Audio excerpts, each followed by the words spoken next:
Les podcasts du Collège de France, Histoire. Alors, toutes les monnaies sont des moyens de propagande politique. Depuis la création de la monnaie jusqu'à nos jours, si vous avez encore un peu de mémoire, souvenez-vous des débats qui, au moment de la création de l'euro, sur ce qui était représenté sur les monnaies et sur les billets. C'est quelque chose qui est suivi de très près par l'autorité émettrice, car c'est l'image officielle que se donne le pouvoir au plus haut niveau. Surtout pour les monnaies d'or, la monnaie d'or étant toujours un privilège royal. Alors, je ne vais pas vous commander tout. Je ne vais pas vous commenter tout, mais je voudrais vous montrer un certain nombre de monnaies de Samudragupta et de ses successeurs, un petit échantillon pris d'après les planches d'Altécar. Je vous en ai déjà montré deux, mais je vais vous remontrer la première.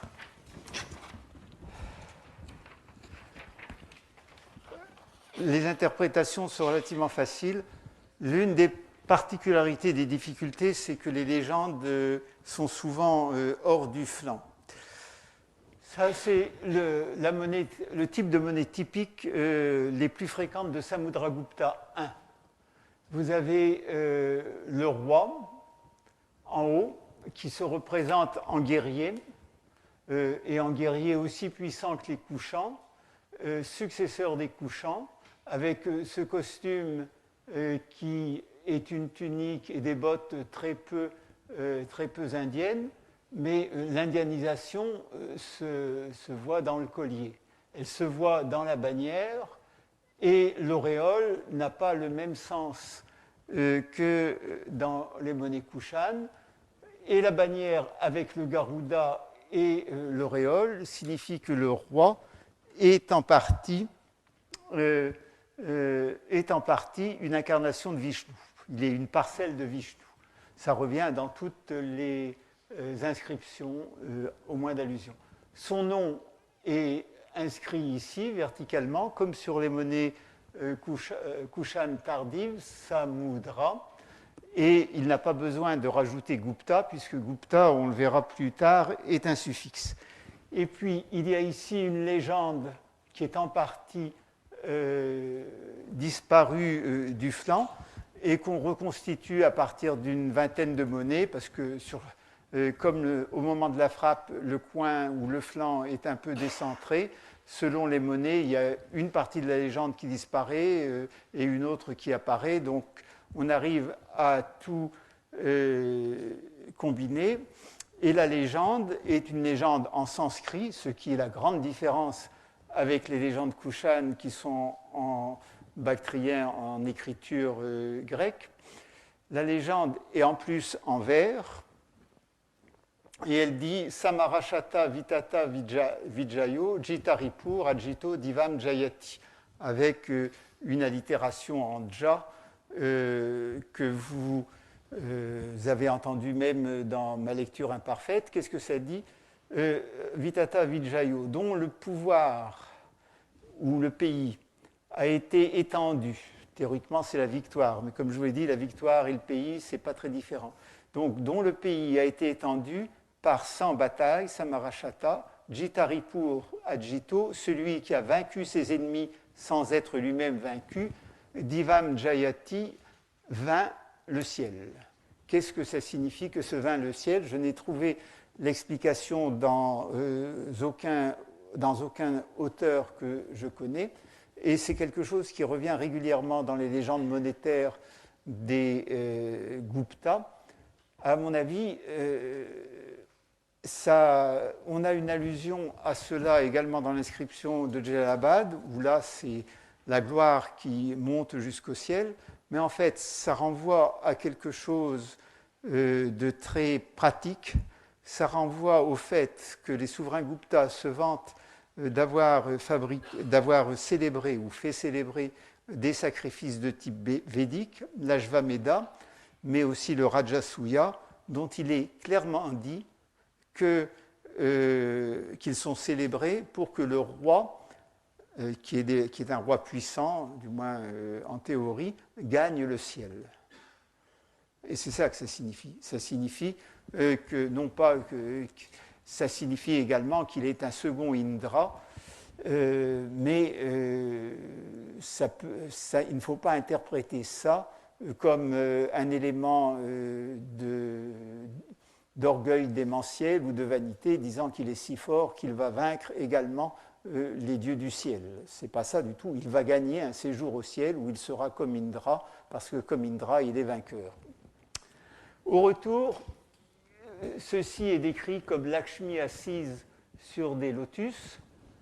Et vous avez une légende qui est ici, Parakramas, qui signifie celui dont les exploits ou dont la vaillance est extrême, qui est une légende qui est reprise dans l'inscription d'Allahabad, où il est dit Parakrama Ankasya, que Samudragupta a pour surnom celui qui est la vaillance. Et dans d'autres inscriptions, on dit qu'il a la vaillance du lion, Sima Parakramas, ou qu'il a la vaillance du tigre. Et donc ça renvoie également à l'image que veut donner de lui Samudragupta. C'est une image de guerrier, et de guerrier vainqueur, mais de guerrier personnellement vaillant. Et il a suffi, pour les numismates en tout cas, d'appeler cette déesse, qui est exactement la même qu'ici, de l'appeler Lakshmi, pour que l'Ardoksho Kushan d'origine iranienne soit naturalisée indienne. Elle devait l'être depuis longtemps, mais vous voyez que le type a été très facilement indianisé sans changement. Alors, quand on l'appelle Lakshmi, ce sont les numismates qui l'appelle Lakshmi. Son nom n'est pas là. Mais ça fait allusion à quelque chose qui est très connu, c'est que l'épouse du roi est au roi ce que Sita est à Rama. Et l'épouse de Vishnu, c'est Lakshmi. Donc c'est tout à fait possible qu'il s'agisse de Lakshmi.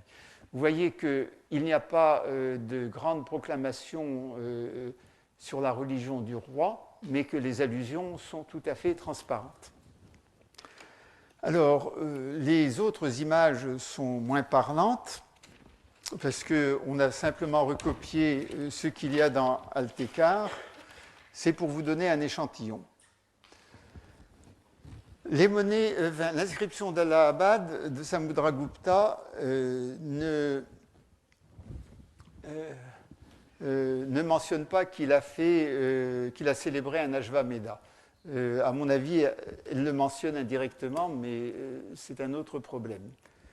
Mais on sait par ses successeurs qu'il est un de ceux qui, selon la formule, a rétabli l'Ashvamedha qui auparavant était célébré, mais célébré de façon incomplète. C'est ce que célèbre cette monnaie. Vous voyez, en tout cas, la série de monnaies 1-5, où vous voyez sur le droit un cheval qui est lié à un poteau. Alors, si j'employais des mots sanscrits, je vous dirais que c'est le cheval de l'Ashvamedha. Ashvamedha, c'est le sacrifice du cheval, c'est un grand sacrifice védique.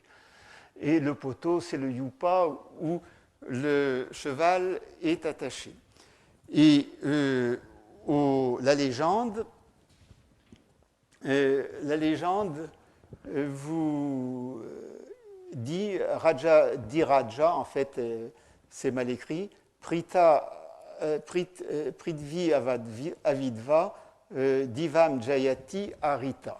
Donc le roi des rois, il n'y a pas le Maha, mais n'oubliez pas que c'est un vers et n'oubliez pas que l'espace est quand même restreint. Donc au lieu la titulature qu'on a dans les sceaux qui est Maharaja, Adhiraja. Là, ici, on a simplement Raja, Adhiraja, mais ça a le même sens.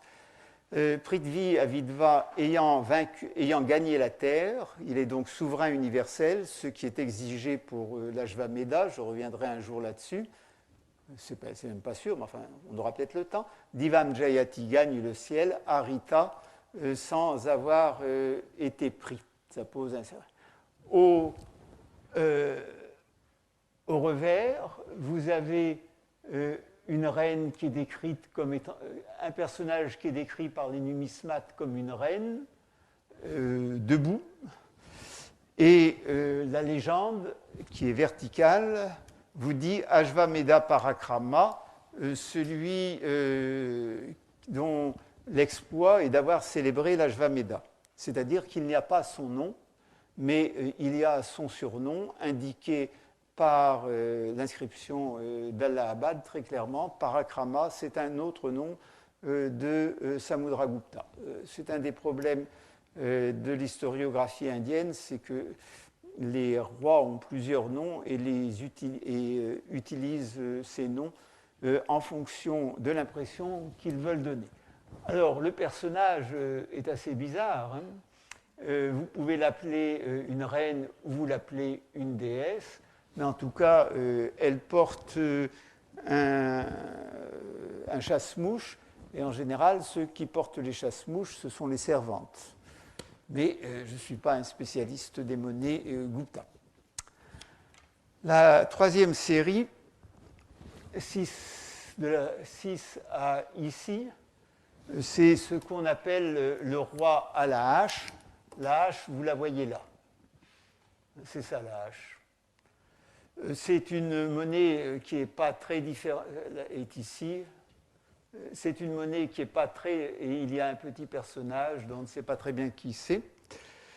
C'est une monnaie qui n'est pas très différente pour le type de la première monnaie. Elle est beaucoup plus indianisée, mais le costume est toujours là.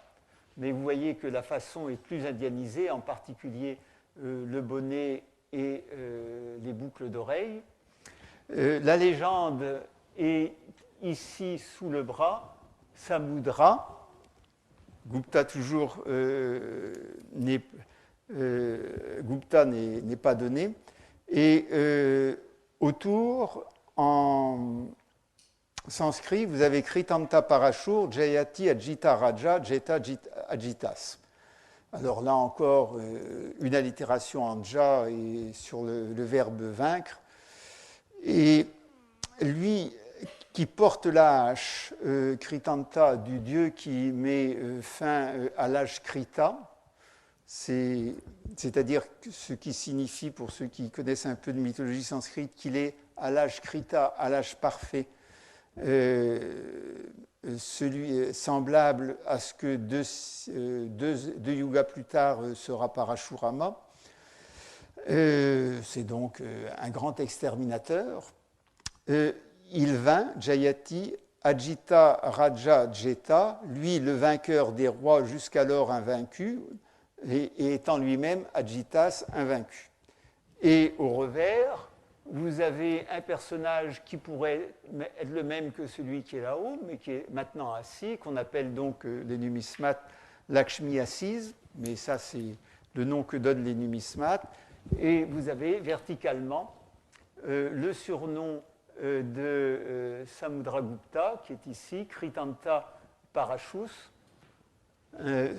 c'est-à-dire celui qui porte la hache du héros qui met fin à l'âge Krita. Et c'est un des surnoms de Samudragupta que l'on connaît justement par l'inscription d'Allahabad. Tout en bas, vous avez ici, et puis on va vous les montrer sur l'autre série, puisqu'on a une autre série, si je la retrouve. Donc, les deux premières monnaies de la série du haut.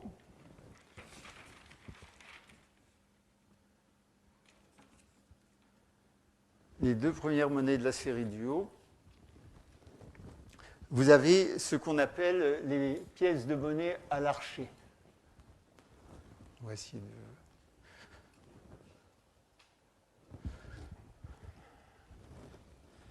On va utiliser les moyens du bord. Voilà.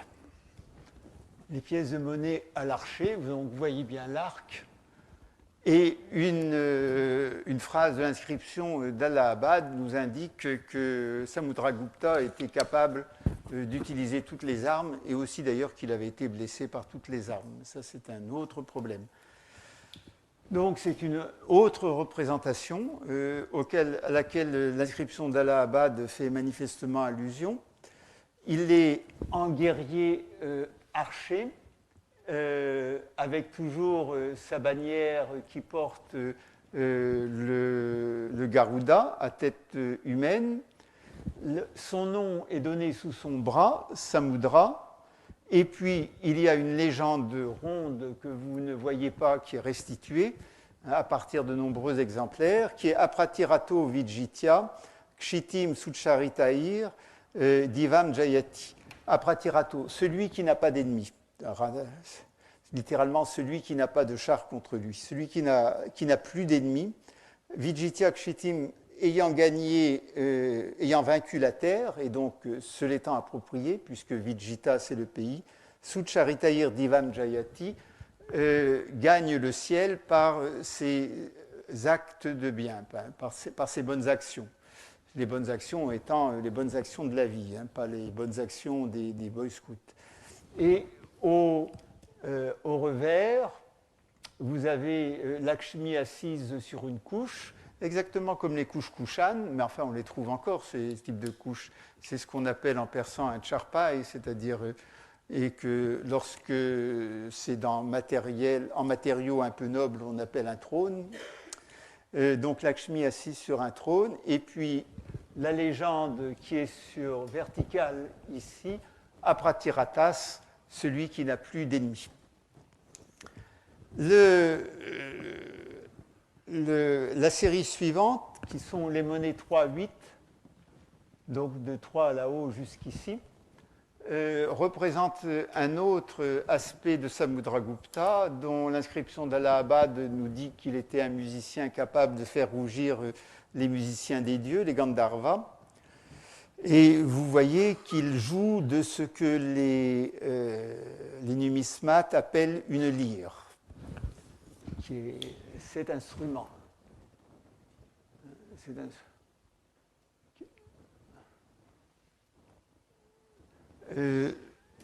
Et ça, c'est donc le roi idéal, non seulement un grand guerrier, mais là c'est un homme cultivé. La légende qui est circulaire nous indique de façon qu'il s'agit du Maharaja Adhiraja Sri Samudraguptas, du grand roi des rois, c'est-à-dire, je vous ai expliqué à scène passée ce que ça signifiait, Sri, sa seigneurie ou son Altesse Samudraguptas. C'est la première. Alors, si vous voulez vous amuser à classer les séries, vous pouvez vous demander si Samudragupta appartient à une série plus tardive que celle où il s'appelle simplement Samudra ou pas. Et si la légende avec Maharaja Rajadhiraja est plus tardive que celle avec Rajadhiraja de tout à l'heure. À mon avis, ça ne compte pas. La seule chose qui compte, c'est le nombre des pieds dans le vers et l'alternance des brèves et des longues. Parce que la généalogie officielle est donnée par d'autres documents. Ceci, c'est une proclamation politique. Et au revers, vous avez toujours Lakshmi assise. Elle est là. Là, elle est assise de profit. Et le nom du souverain, Samudraguptas.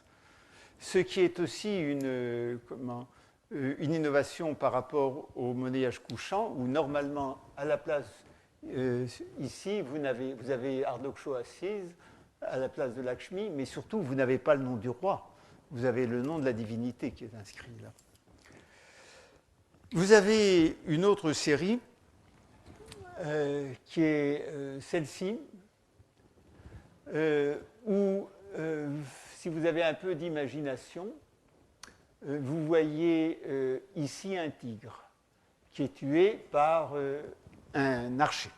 Alors, vous pouvez faire toute une dissertation sur ce type d'arc, qui est un arc scythe, comme on dit, avec deux cornes recourbées, plutôt que l'arc indien qui a une seule, qui normalement n'est pas recourbé. Vous voyez, c'est un arc très particulier. Ce n'est pas l'arc de ce type-là. Et vous voyez que le roi tue le tigre en lui mettant le pied dessus. Je ne suis pas un grand spécialiste de monnaie sassanide, mais à mon avis, l'inspiration, non pas l'imitation, mais l'inspiration sassanide est à peu près certaine. Et on nous dit dans la légende, Vyagra Parakramas, celui dont les exploits consistent à avoir tué des tigres, et au revers, donc c'est pour ça que, à cause de Viagra, avec un H, s'il vous plaît, cette bête est interprétée comme un tigre.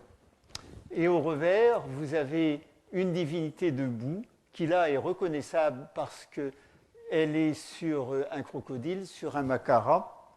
C'est le Gange.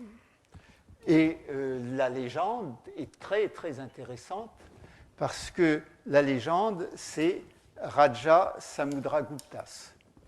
C'est ce que je vous disais la semaine passée. Le roi, qu'il soit l'empereur, ce qui compte, c'est qu'il soit roi. Qu'il soit Rajadiraja ou Maharaja Rajadiraja, c'est une qualité secondaire. Mais de toute façon, il est toujours roi, et toujours un grand roi, même quand il se donne le titre générique de roi. Et là, il y avait la place pour mettre Maharaja Rajadiraja.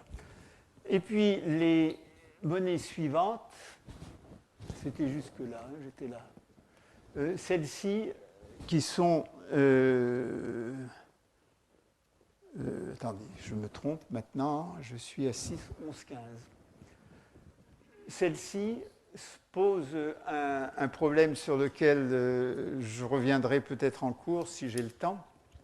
Ce ne sont pas des monnaies de Samudragupta, ce sont des monnaies contemporaines de Samudragupta, soit d'un de ses rivaux au moment de son accession au trône, soit des monnaies du rival de son successeur effectif, Chandragupta II.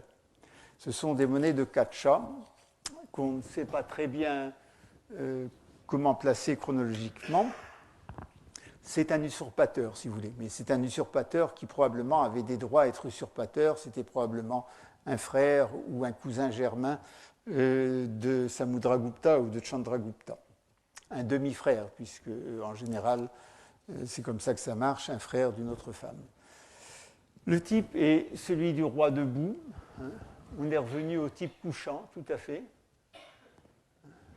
C'est pour ça que je pencherai assez pour que ce soit un contemporain de Samudragupta plutôt que de Chandragupta. C'est tout à fait le type couchant, vous voyez, le roi debout. Ce n'est pas très, très indianisé, le déhanchement n'est pas très, très clair.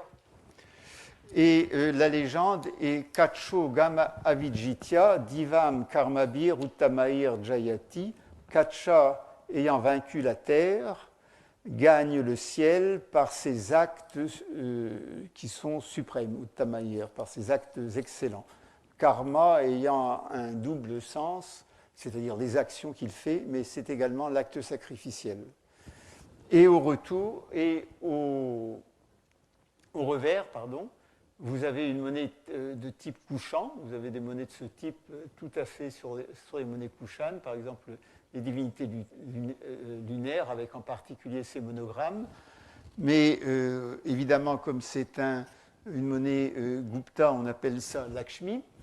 Et la légende est très intéressante, c'est Sarvaraja Ucheta, celui qui a extirpé tous les rois.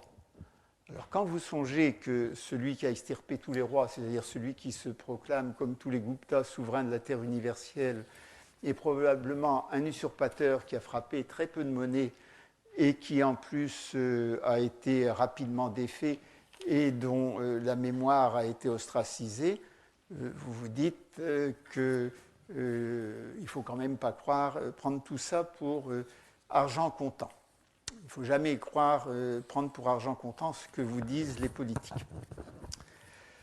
Vous avez une autre série qui est de Kumaragupta I. Alors, pourquoi est-ce que c'est Kumaragupta I ? Je vous ai donc, vous voyez, je ne vous ai pas montré de monnaie de Chandragupta, je ne vous en ai pas montré de Skandagupta.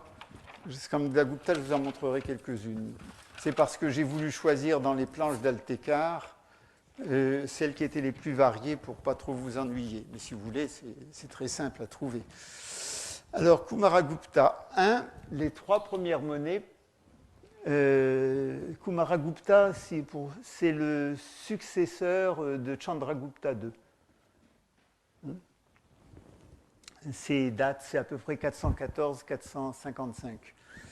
Donc Kumaragupta, les 3 premiers types sont le type de l'éléphant. C'est le roi sur son éléphant, les 3 premières monnaies. Le roi sur son éléphant. C'est aussi un privilège dit royal de faire la guerre sur un éléphant. C'est une image guerrière. Et la légende vous dit Kshataripu, celui qui a tué ses ennemis, Kumaragupta, sans titre du tout, Raja Trata, le protecteur des rois, Jayati Ripun, vainc ses ennemis. Là, il n'y a même pas le mot Raja. Et au revers, vous avez une divinité debout qu'on appelle toujours Shri. Et le nom est Shri Mahendragajas, sa seigneurie, dont l'éléphant est aussi fort que celui d'Indra, le roi des dieux. Vous voyez ce que ça donne. Les types suivants, qui sont les monnaies 4-5, sont des types plus pacifiques. Comme Samudragupta, il joue de la lyre. Et au revers, comme il joue de la lyre, on a mis reine assise. Ça pourrait être aussi bien Lakshmi. La légende restituée est Maharaja Rajadiraja Sri Kumaraguptas, donc Sri Kumaragupta, le grand roi des rois, et au revers, simplement Kumaragupta, sans le titre.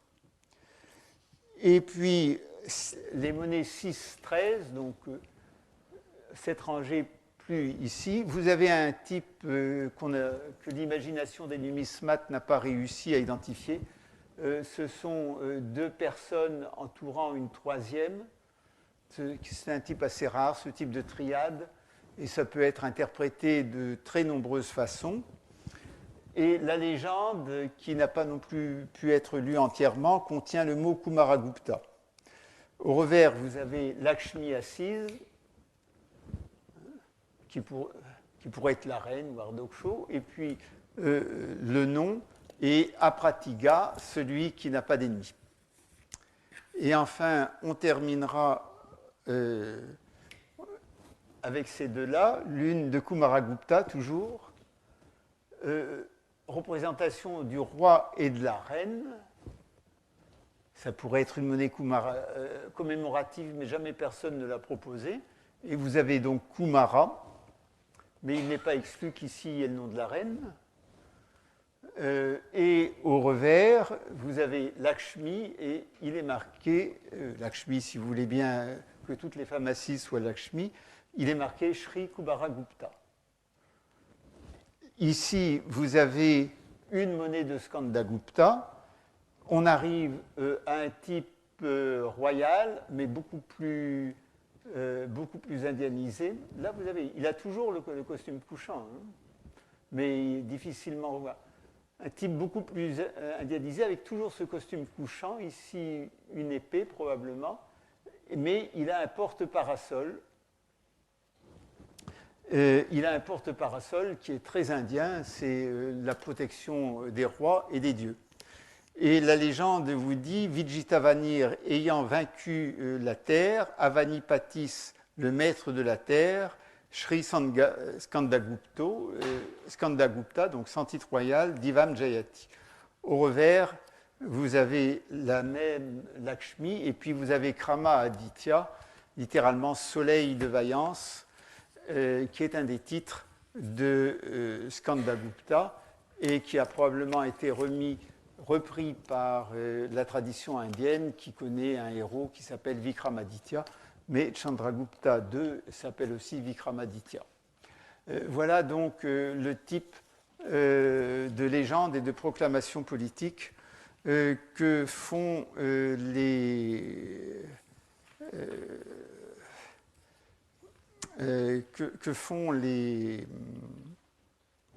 Guptas. Et vous voyez que cette proclamation politique, ça va très loin, puisque ça porte sur la divinité du roi, ça porte sur l'aspect qu'il veut donner à sa royauté, qui est une royauté guerrière. Il n'est pas question de faire le bien des citoyens comme maintenant, c'est une royauté guerrière, il s'agit de faire la guerre. Toutes les légendes font allusion à la guerre. Toutes. Et toutes les légendes font allusion à la victoire. Et les seules représentations qui fassent allusion au temps de paix sont des représentations du type roi à la lyre, qui sont relativement secondaires. Il faudrait, de ce point de vue-là, faire une statistique des types monétaires, mais vous m'excuserez, je ne me suis pas amusé à la faire. Voilà donc pour ce type de monnaie qui appartient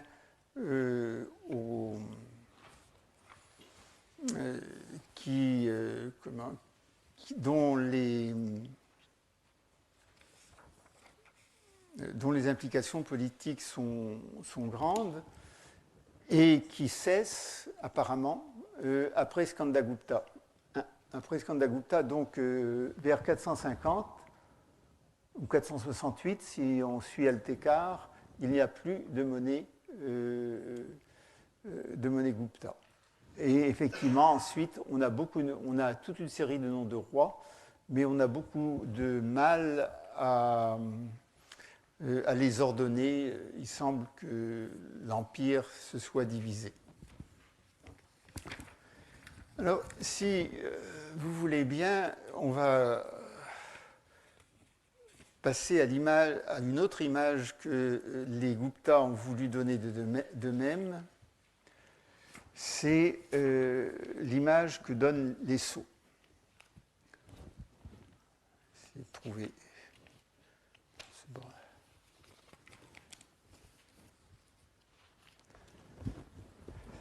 Je vous ai pris un sceau tardif. Nous n'avons pas de sceau ancien d'un des deux derniers Kumaragupta. Parce que selon les reconstitutions historiques, il y a 3 Kumaragupta où il y en a 2.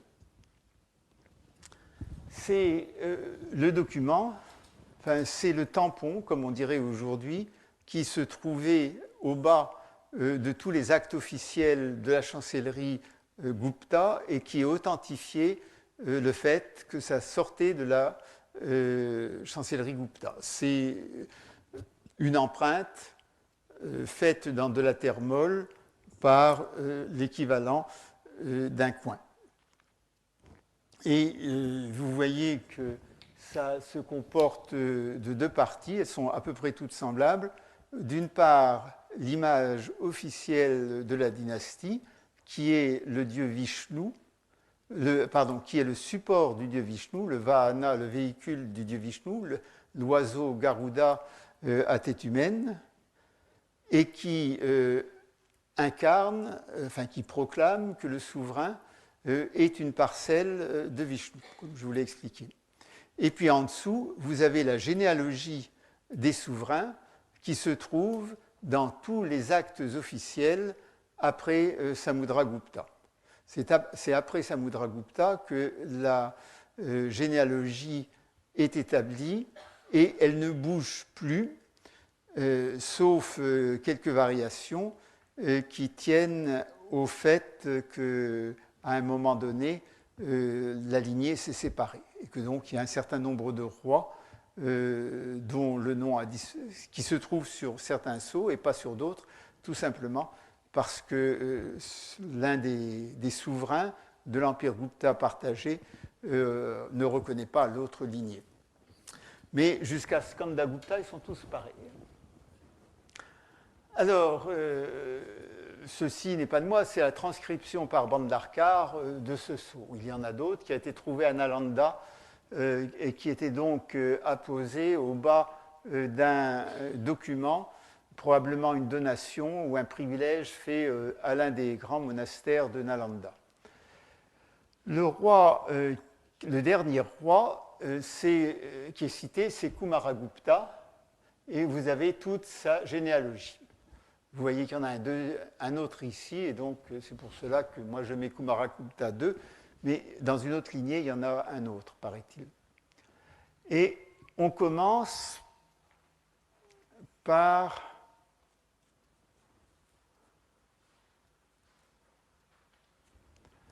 la phrase commence ici. Le fils de Maharaja Sri Kumaraguptasya, le fils du roi des rois Samudragupta, qui est né littéralement dans Kumaradevi, dans la Mahadevi, dans la grande, de la grande reine, de la reine principale Kumaradevi. Je vous ai expliqué que les reines s'appelaient Devi. Là, on lui a même rajouté un Maha, parce que le roi lui-même est Maha, et qui était lui-même Samudragupta, le fils de la fille, on traduit d'Elichavi, mais la traduction est fausse, je vous l'expliquerai tout à l'heure, ce Samudragupta était le fils de Chandragupta, de sa seigneurie, son Altesse, tout ce que vous voulez, Chandragupta, lui-même un Maharaja Rajadhiraja, et ça commence à être intéressant. Il est le petit-fils, Pautrasya, de Ghatotkacha, qui est lui n'est que Maharaja.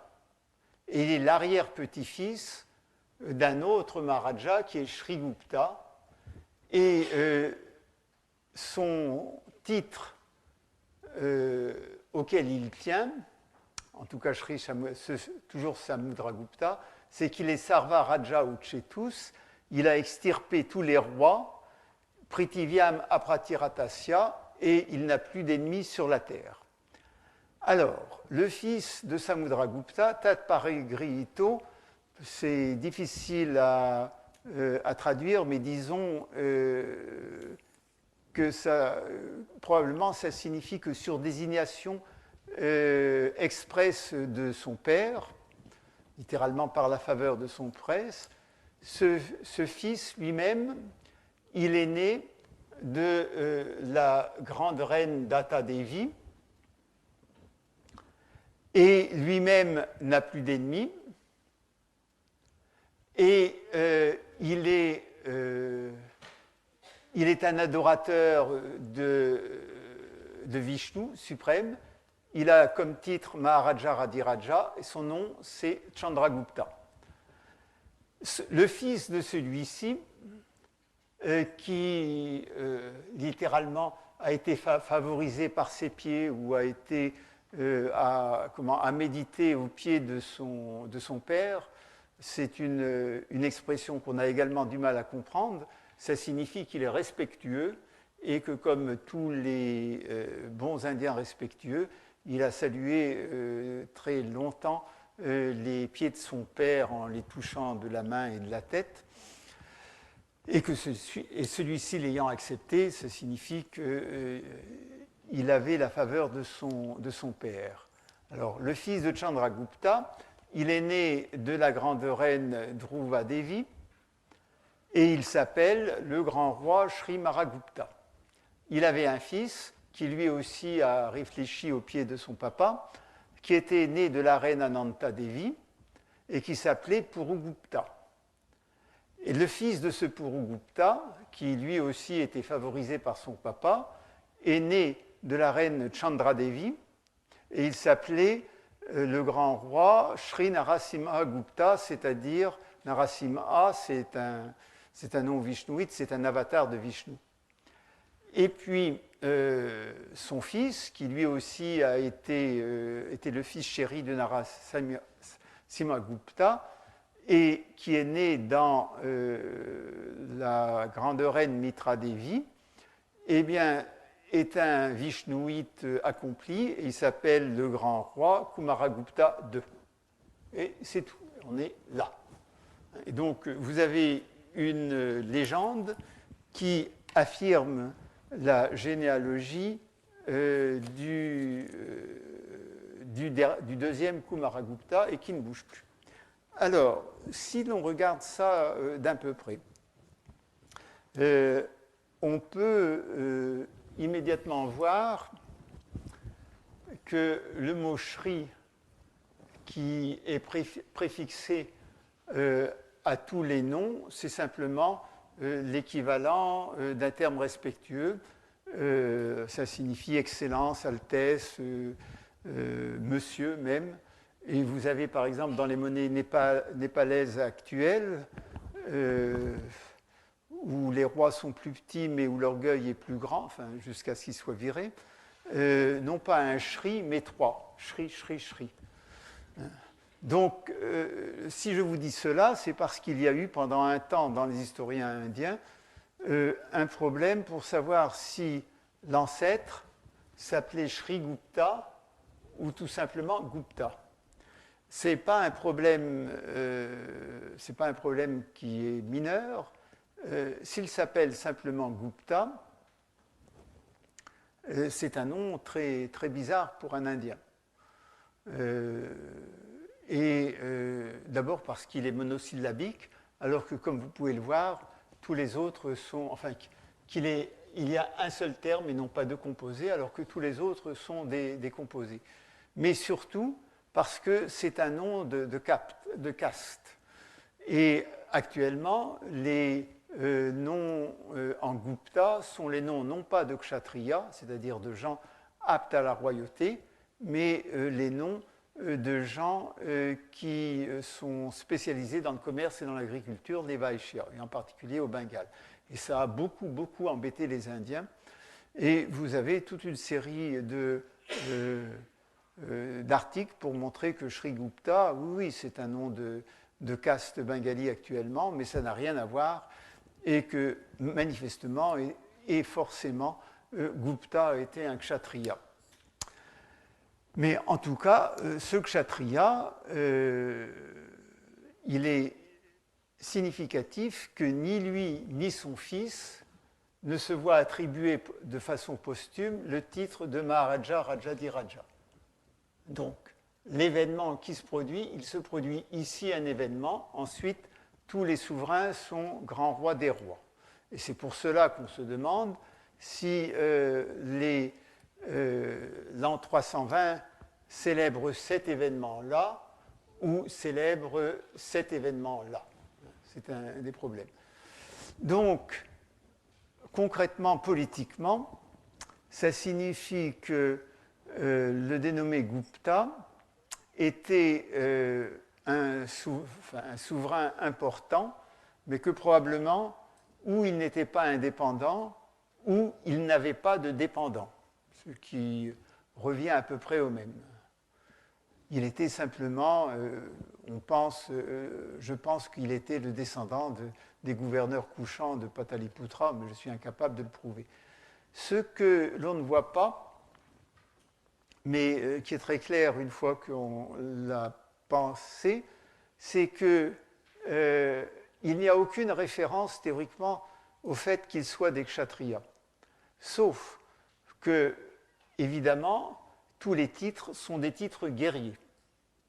Souvenez-vous de l'âge d'or dont je vous parlais et de l'Inde heureuse sous les Guptas. Tous les titres sont des titres guerriers. Sarvaraja Uchetus, Apratirata, celui-là, il est... Bon, les autres n'ont pas des titres aussi guerriers, mais les titres du départ sont tous guerriers. Et ceux des monnaies sont guerriers. Et puis, il y a quelque chose qui n'est pas dit, probablement parce que ça ne pouvait pas être dit, parce que ça n'était pas vrai, mais qui est tout à fait suggéré, c'est que ces souverains appartiennent à la dynastie qu'on appelle la dynastie lunaire Chandravamsha. Alors, vous avez, après les souverains qui sont là, vous avez un souverain qui est qui est un contemporain probablement de ce Narasimhagupta, qui s'appelle Buddhagupta. Et puis vous en avez un qui ensuite, qui un peu avant, s'appelle Purugupta. Si vous regardez la dynastie lunaire, vous avez d'abord tous ces noms en Chandra, mais vous avez d'un dénommé Bouddha, qui est un des premiers. Son descendant, c'est Pururavas. De ses descendants vient Puru. Puru, c'est l'ancêtre des Paurava, c'est-à-dire d'Arjuna, de Bhima, de Yudhishthira et des deux jumeaux héros malheureux de la guerre du Mahabharata. Je dis héros parce qu'ils ont gagné, mais ils en sont morts. Et de ce Puru, après un certain nombre de générations, naît le fameux Bhima, le guerrier fou du Mahabharata, le Paurava. Et ce Bhima engendre dans une démone, alors Dieu sait que ce n'est pas très conforme aux coutumes du mariage indien, mais dans une démone sur laquelle je reviendrai, qui s'appelle Hidimba, un fils, et ce fils, comment s'appelle-t-il? Il s'appelle Gatotkacha, que l'on retrouve là.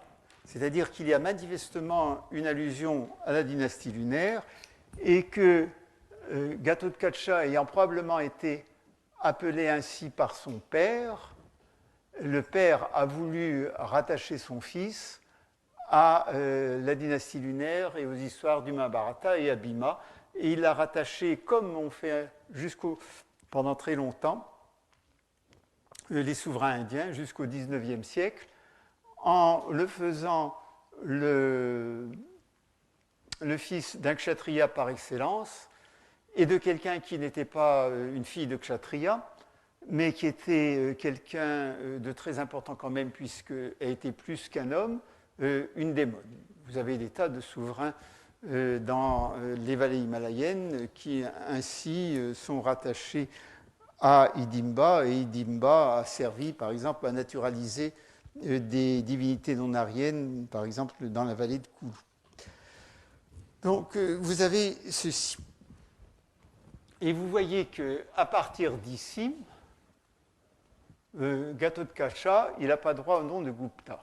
Le nom de Gupta apparaît avec le premier Maharaja, avec Chandragupta. Et il se trouve ensuite avec tous les souverains. Ce qui signifie que vous ne pouvez pas vous amuser à faire, comme on le fait souvent, à traduire les noms sanscrits d'après la syntaxe sanskrit. Chandragupta, protégé par la lune, Samudragupta, protégé par l'océan, Kumaragupta, protégé par Skanda, Purugupta, protégé par Puru, Narasimhagupta, protégé par Vishnu, l'homme-lion. Vous ne pouvez pas vous amuser à faire ça. Gupta est indépendant et vous avez vu que sur les monnaies Kushan, le mot Gupta n'apparaît pas. Et c'est un renvoi à la fondation de la dynastie. Et encore une fois, ça embête beaucoup les Indiens que ce suffixe qui est employé d'après les textes, les Dharmashastras, pour les Vaishyas, soit employé systématiquement par les Gupta, qui sont la dynastie guerrière et kshatriya par excellence de l'Inde.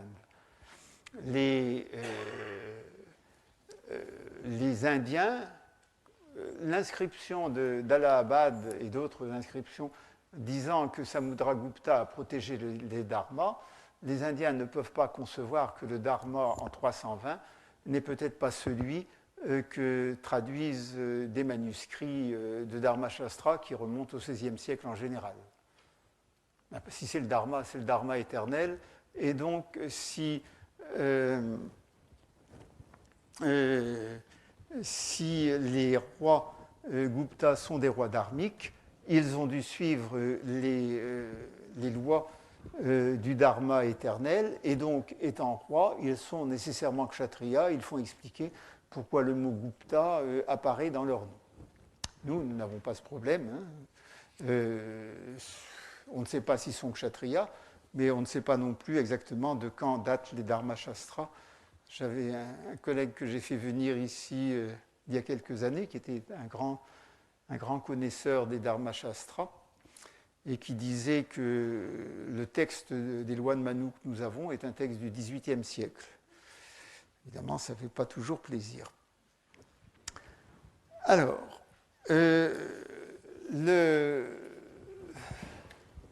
si l'on continue dans la généalogie, les noms, on n'en fait rien. Hein. C'est très curieux, ces noms.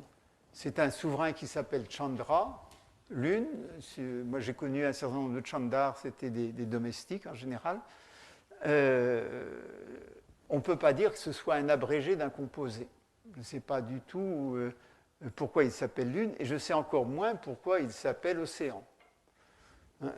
Le reste, les noms peuvent s'expliquer très facilement par la légende indienne, par le Mahabharata et autres. Mais pour Chandragupta et pour Samudragupta, on ne voit rien, sauf que Chandra, évidemment, évoque la dynastie lunaire, et Samudra, peut-être l'image selon laquelle ces chevaux s'abreuvent dans les 4 océans, c'est-à-dire celle d'un conquérant universel. Ce qui est très curieux, c'est que l'on donne le nom de l'épouse, toujours sous une forme qui est très claire, c'est-à-dire née dans, puisque selon les Indiens, les femmes n'apportent rien à l'embryon, tout est dans la semence de l'homme et les femmes ne sont que des réceptacles, ce qui permet à un certain nombre de héros de l'épopée d'être nés dans des feuilles ou dans des seaux en bois, ce qui est une façon assez bizarre de naître. Enfin, de ce Chandragupta, on ne sait rien sauf qu'il a pris le titre de Maharaja Rajadhiraja et que pour ça, il n'a pas eu besoin d'être marié. Et à partir de lui, commence systématiquement, on donne le nom de la reine, Mahadevi. Ce qui ne peut pas s'expliquer simplement par le fait qu'il fallait distinguer le porteur du nom de ses homonymes nés d'une autre reine. Ce n'est pas comme les pronoms arabes où on donne le nom du père pour distinguer de Mohammed. Là, il n'y a aucune raison de distinguer le nom du roi en mentionnant le nom de la reine, parce qu'il y a plusieurs reines dans le harem, pour une raison très simple, c'est que lorsqu'on en est à l'époque de Kumaragupta, le nom de la reine, on s'en fiche. Ça n'a aucune importance que de savoir qui était le nom de la reine pour Samudragupta, qui était le nom de la reine pour le Chandragupta II, qui était le nom de la reine pour Kumaragupta. On le sait. Ils ont vécu, ils ont laissé des traces. Il n'y a plus d'homonymie possible. Ce n'est donc pas un effet d'homonymie. Et ça correspond à une structure familiale qui embête beaucoup les Indiens. C'est une structure familiale où les femmes ont un rôle très très important. Or, dans le rituel dharmique indien, dans le mariage qu'on appelle Kanyadan, encore actuellement, la fille est donnée, et elle est donnée et coupe tous ses liens avec la famille. Elle n'en reçoit plus rien. Elle n'en demande plus rien. Et les parents ne demandent surtout plus rien. Alors, évidemment, c'est un peu théorique, mais on a des cas de famille très rigoristes où, effectivement, à partir du moment où la fille est donnée, il n'y a quasiment plus de rapport. Au début du XIXe siècle, Tandon disait que dans le Punjab, certaines familles refusaient même un verre d'eau. Il est donc clair qu'il y a là un rôle des femmes qui n'est pas dans le dharma et un rôle politique des alliances. Mais ces alliances, le rôle politique de ces alliances n'est mentionné que pour le premier, que pour que pour Samudragupta, qui est le fils de la fille d'Awitrasya, Lichavi, on traduit des Lichavi. Et vous avez vu la monnaie qui célèbre ça, où vous avez effectivement le pluriel Lichavayas. Et effectivement, les textes nous disent que les Lichavis sont une tribu. Mais vous imaginez bien que malgré toutes les traductions de tous les auteurs, ça n'a pas de sens de traduire le fils de la fille des Lichavis. On ne traduira pas à propos de Marie-Antoinette la fille des Autrichiens, ou d'Anne d'Autriche, la fille des Autrichiens. Ça n'a pas de sens. Elle est la fille de quelqu'un. Et ce que les auteurs n'ont pas vu, c'est qu'il y a 2 témoignages anciens qui veulent que les rois portent le nom de leur peuple. Et ces 2 témoignages sont absolument sûrs et très bien connus. Le premier, c'est l'édit de Babra d'Ashoka, où le roi s'appelle le roi Magadha, alors qu'il est déjà empereur, souverain de toute l'Inde. Il est le roi Magadha. Et le second, c'est connu par des historiens d'Alexandre, c'est le souverain de Taxila qui s'appelait Taxile.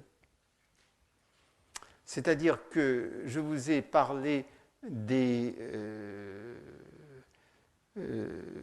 Ganas, des Samgas, des groupes que j'appelle des tribus et que les Indiens appellent parfois des républiques. Ce sont des groupes où tout le monde est Raja, mais où il y a un chef. Et c'est un chef qui n'est pas soumis à renouvellement tous les 4 ans. Et probablement que la succession est également héréditaire. C'est un primus inter pares, mais un primus inter pares héréditaire tant qu'il n'y a pas de problème.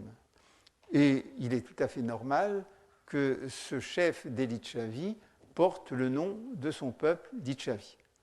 C'est donc la fille du chef des Lichavi, et non pas la fille des Lichavi. On dirait que la différence, elle n'est pas grande, parce que ce que cette fille apporte, c'est le poids des Lichavi qui, à l'époque, contrôlaient ce qu'on appelle la région de Vaishali et ce qu'on appelle le Tirut, c'est-à-dire la partie de la rive gauche du Gange qui s'étend quasiment jusqu'au pied des montagnes népalaises. Mais si vous le voulez bien, on verra ça la semaine prochaine, car là, il est 18h59 et je ne voudrais pas vous empêcher de profiter du crépuscule. Je vous remercie.